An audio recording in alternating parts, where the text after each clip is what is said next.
So today I'm in the lounge here at the O'Galley Scenic Railway, and we've never had cameras on in here before. We'll show you this room at some other point, but I'm standing in front of a map that shows our local region here. It's a railroad map from 1900. It's kind of cool. Got some photos of some of our equipment on both sides of me. But I'm not here to talk about that today. Today we're going to start looking at what might be a future project here coming up in the next year or so. We have, as you know, our front and back loops to the railroad. The rear loop up on top of the hill is not complete yet. The front loop is complete, but we're thinking about making a big change to that loop. The whole idea behind the railroad, to keep it efficient, is to have a balloon track in the front of the railroad and a balloon track on the hill. Right now all we have is the front loop. It's not a balloon track. The main line comes off of it at one point and heads east, but we're going to try to connect that with another track that will turn that into a balloon track, so the whole railroad will end up being a big dog bone. So let's take a look at that. So we have our handy line drawing of the railroad here, and right now we're showing you the bottom half of our map, which represents the east loop. Now the east loop is this here, of course, the first part of the railroad that we constructed. And I've said in other videos that we never initially thought we'd get any further than this. But once this was a success, we decided to add our main line, which goes to the east, and our upper loop that you can't see at the moment, which is off to the east of where we're at, up on the hill. So now that we've done that, and now that we've expanded the railroad, we need to turn this loop into a balloon track. And so we've been going back and forth on how to do that, where we want to do it.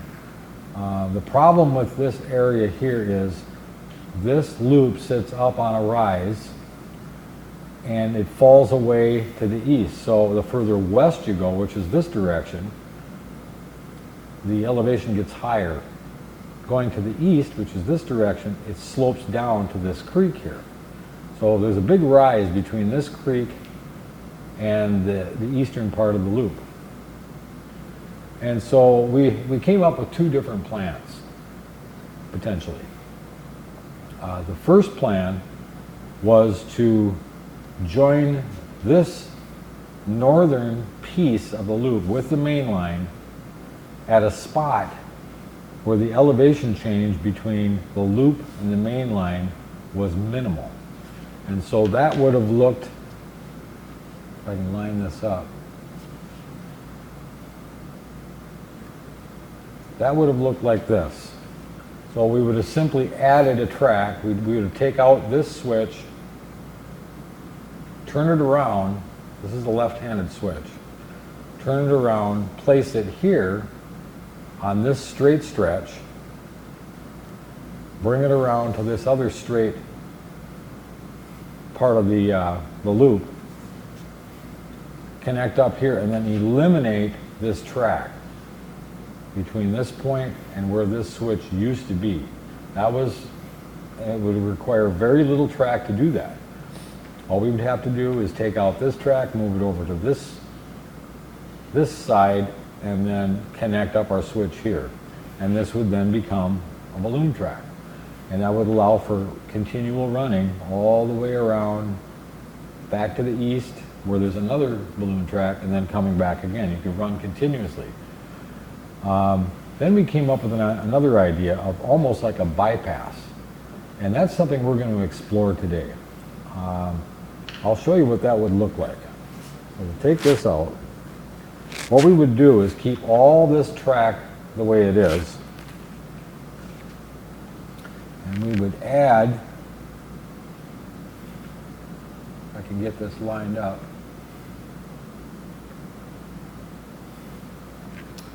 we would come off here down in our wetland area with the left-hand switch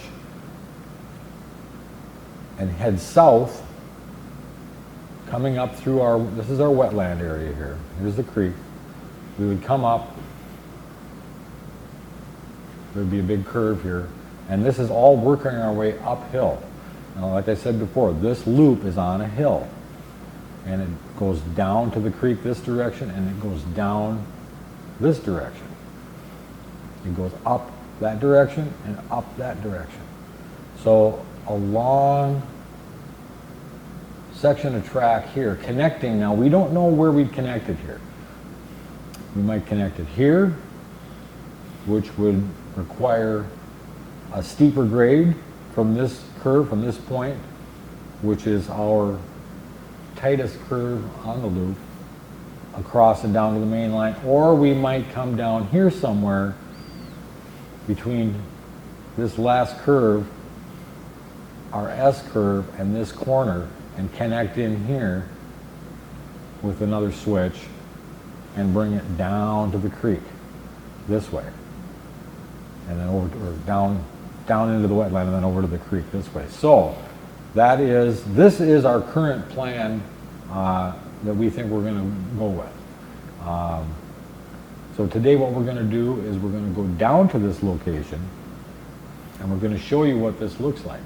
Now, one of the things that we've done recently is we've cut a path through the forest with a forestry mulcher that shows this route, so we can kind of get a better look at it and see what we're up against. We're in the middle of October right now, and with the leaves off the trees, we can see a lot better. We can see what the contours are, we can see what the elevations are. We can do a survey, we can shoot it in with lasers and figure out what this grade is going to be, and that will tell us whether we can connect here or here. So this is a big question mark. We're not sure. That's going to be a big surprise. We're not sure exactly where that's going to happen. But this is what we're currently thinking. Now, if we do this track from wherever this connects, whether it's here, here, here, wherever, will remain intact. This whole front loop will stay the way it is. But in the end, it'll give us a huge balloon track all the way around the loop here and down to the creek and then beyond for continuous running.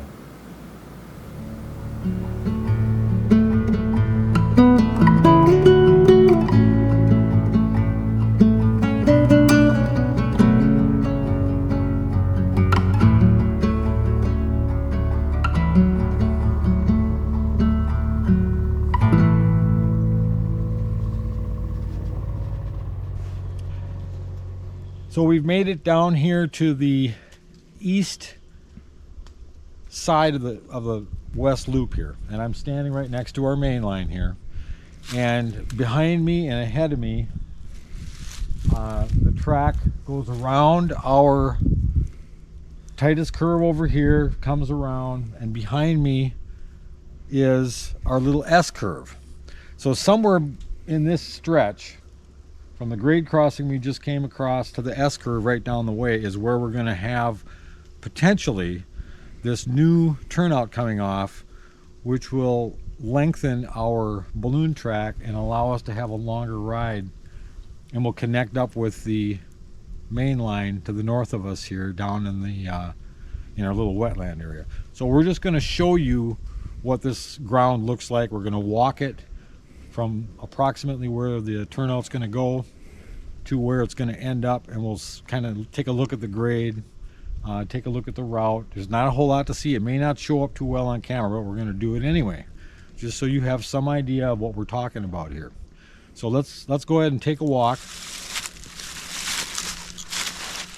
and we will kind of explore this area.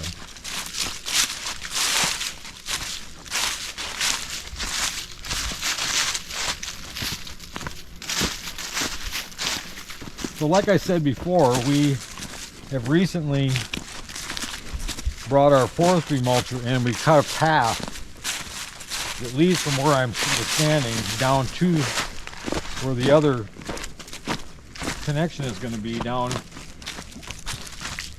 the wetland area. And because it's October and the leaves are obviously almost all off the trees, we can see a lot better. We can see where we're going. We can kind of get a good idea what the grade looks like.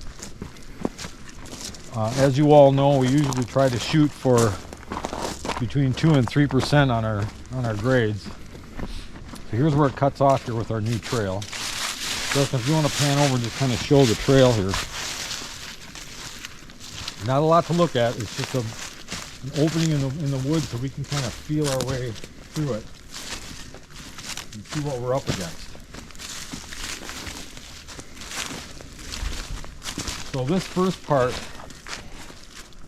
as we diverge from our loop track off of my left here, is steep. It's steeper than 2%, might even be steeper than 3%. We don't know, we haven't surveyed it yet.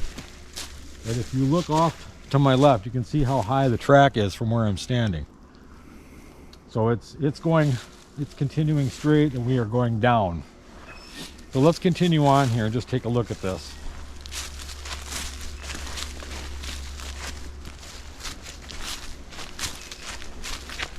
So when I say that the existing grade may be more than 3%, it's not that that grade can't be changed. I'm just kind of telling you the way it exists right now. We can change anything we want, just a matter of how much dirt we want to move, how much work we want to put into it to make that happen. Let's stop here, Justin, right here. And why don't you go ahead and look straight ahead. You can see that survey mark on the left. It's kind of staked out where the route is. And you can kind of see that it is getting more and more gradual. We're still going downhill, but it's starting to flatten out a little bit. Obviously, no matter what we do, there's going to be a grade. We just want to minimize it as much as possible.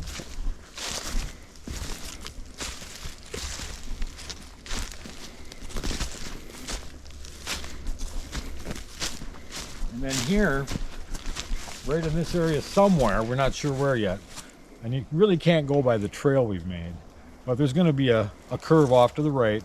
It'll be a long sweeping curve which will bring us into alignment with the main line so we can make that connection. So let's take a look at that.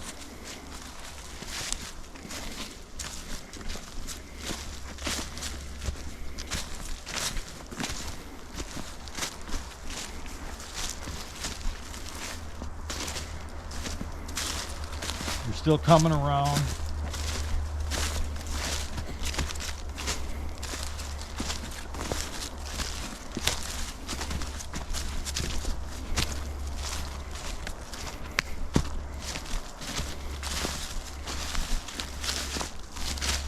Continuing to flatten out here as we go. If you look, you can see the main line in the distance, so we're going to be trying to connect to that. We've got to kind of zigzag through the debris here.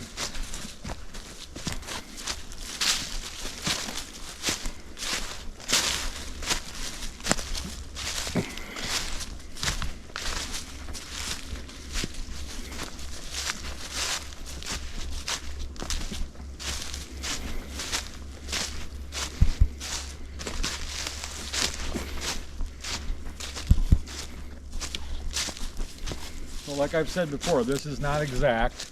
It just gets us through the woods, gets us a starting point where we can see what we have to work with. Now it's starting to open up here as we get closer, and we'll show you where we're thinking of tying into the main line here.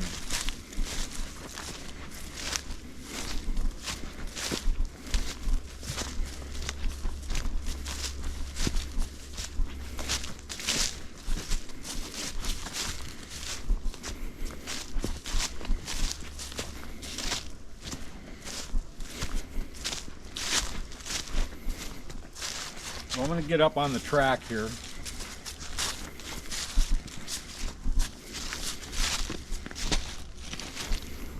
Justin, you can stay down there. And so we'll show you here in a second, but right now I'm standing in a spot where we think we're going to be able to tie in to the main line. The straight or tangent part of this track is about 50 feet off to my right, and it's straight all the way down to the big curve down there. So our 40-foot turnout will go in here somewhere. It'll be a left-hand turnout just beyond where this stake is here. You can see this stake if you want to show them, Justin. Yeah, so that's a little preview. Going up on top now, Justin, you can shoot back the other way and show them where we just came from, so we have a better idea.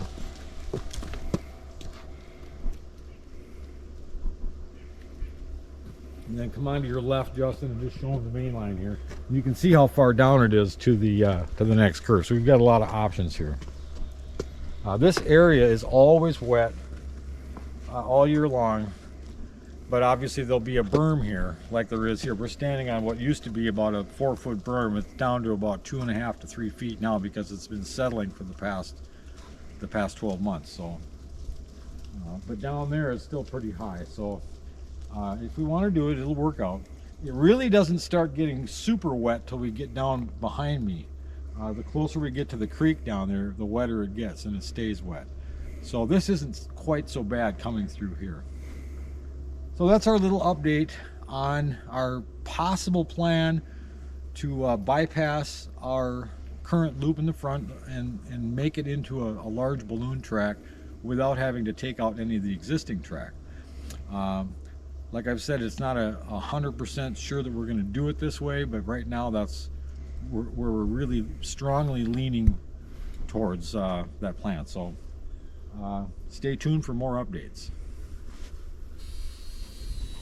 So we've decided to launch into our car project here. This is our magazine car, and we went back and forth on whether or not to sandblast this car, but being as it doesn't have a real big surface area, we decided to tackle it and do it the old-fashioned way with grinders. So we've started that project now, and it's probably going to go on for a while, and we're trying to get it ready to a point where we can bring it into the shop and finish the work in there.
So this process is going to take a while. As you can see, we've been at it for a couple hours here, and we're just kind of getting started. We probably figure we have another week or two of good weather left before this thing has got to be put back in the building for the winter. So we're trying to get as much done as we can, much of this old stuff stripped off, and then we'll go ahead and put some primer on it. We'll put some rusty metal primer on it. We use Rust-Oleum paints for all of our paints. And so we'll get that done and get it inside. Then we can start doing the structural stuff. And we'll keep you up to date as that progresses. And now let's take a minute and check in and see what our goats are up to. Goats here. And we've moved them now from the other side of our wood pile there where they were originally set up. And now we're on this side of the road. We have the road that goes through, crosses the creek, and continues on. They've kind of finished that area. You can kind of see all of the buckthorn that they stripped and then we pulled out and laid down so they could finish the job and get the leaves on the top of each tree. So that was pretty much complete. So now they're on this side of the road and they're doing the same thing. We've got some of the trees that we brought over from that side so they could finish the tops, and then there's some new ones that they haven't had a chance to work on yet that are just beyond us down here. So they're working on this corner, and they were put in here about 3 days ago, and then they'll be here for at least a week, and then we'll move them somewhere else. So that's the update on the goats.